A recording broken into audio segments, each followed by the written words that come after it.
அப்ப நாமும் எப்படி தானம் செய்யலாம், அதில் என்ன மனப்பான்மையோடு செய்ய வேண்டும், என்ன கண்ணோட்டம் இருக்க வேண்டும், எப்படி செய்தால் அது உயர்ந்த தானம் என்று கொண்டாடப்படுகிறது, எந்தெந்த பொருட்கள் சாஸ்திரத்துல இன்னென்ன பொருட்களை கொடுத்தால் சிறப்பு என்று சொல்லப்படுகிறது. அதுல எல்லா நிலைகளும் இருக்கும்.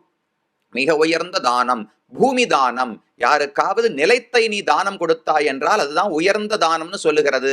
அதுக்காக நாமெல்லாம் உடனே நிலத்தை எழுதி வைக்க முடியுமா? யாரான அரசன் இருந்தால் அவர்கிட்ட நிறைய நிலம் இருக்க போகிறது, தானம் செய்யலாம். அப்ப இப்படி குறைச்சுட்டே வருது.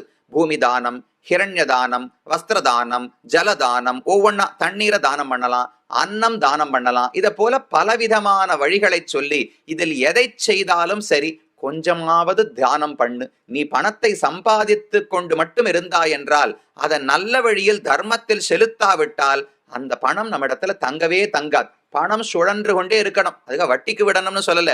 பணத்தை கொண்டு தர்ம காரியத்தை செய்யணும். அந்த தர்ம காரியத்தால தேவர்களுடைய நல்லவர்களுடைய ஆசீர்வாதம் கிடைக்கும்.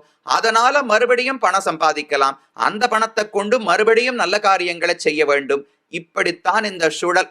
என்றைக்குமே செல்வத்தை கொண்டு நேரடியாக இன்பத்தை அடைந்தோம் என்றால் அது குறுகிய காலத்துக்குத்தான் இருக்கும். இப்ப நேர கையில 100 ரூபாய் இருக்கு, வெளியில போனேன், ஒரு கடையில போய் ஏதோ ஒன்றத்தை கொடுத்தேன், அவர் ஏதோ ஒரு நல்ல தின்பண்டம் அல்வாவோ ஏதோ ஒரு கேசரியோ கொடுத்தார், வாயில போட்டேன்.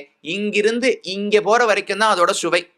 இந்த நாக்க தாண்டியாச்சுன்னா எந்த பொருளுக்கு எந்த சுவை எப்பேற்பட்ட பொருள்கள்ல பண்ணப்பட்டிருந்தாலும் அதுல ஒரு பிரயோஜனமே கிடையாது.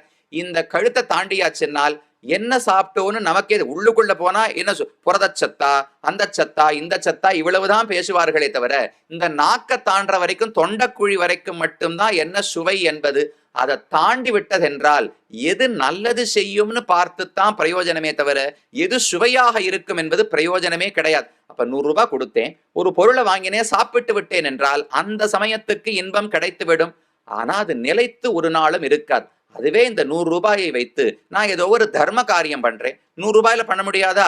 பெரியவர் யாரோ ஒருத்தர் பண்ணும்போது ஒரு பங்கு அதில் கொள்ளுகிறேன் என்றால் அது ஒரு பெரிய புண்ணியத்தில் போய் முடியும். அந்த புண்ணியம் எனக்கு சுகம் கொடுக்கும் போது இதை போல நிலை நிற்காத சுகமா இருக்காது. கொஞ்சம் நீண்ட காலத்துக்கு அனுபவிக்க கூடிய இன்பமாக இருக்கும். அதனால முதல்ல வித்யை, வித்தையாலே பணிவு, பணிவிற்கு பிறகு செல்வம், செல்வத்தை கொண்டு தர்மம், தர்மத்தை கொண்டு இன்பம் என்று சாஸ்திரம் ஒரு வழி வகுக்கிறது. அதனால தான் இந்த தர்மம் என்பதை மிக முக்கியமாக தெரிவிக்கிறார்கள்.